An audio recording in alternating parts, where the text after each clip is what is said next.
I know that Australians are feeling distressed, angry, upset, really horrified by what they're seeing in Gaza. I certainly share that distress, so do ministers in the government. And you're right, that was one of the things that I was part of an international collective statement on a couple of weeks ago, where we said it is, the model for delivery of assistance into Gaza is not safe, and it is not working. We have made an announcement today of an additional 20 million, which takes our total support, humanitarian support for both Gaza and Lebanon to 130 million.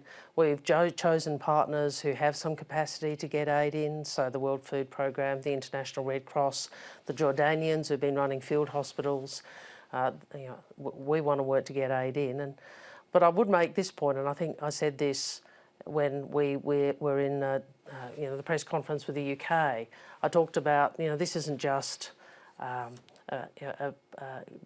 stopping aid is not just a breach of international humanitarian law, it's a breach of our common humanity.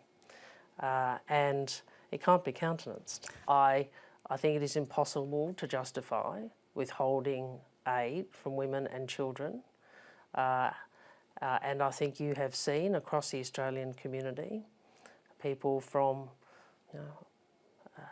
very different perspectives make the same point.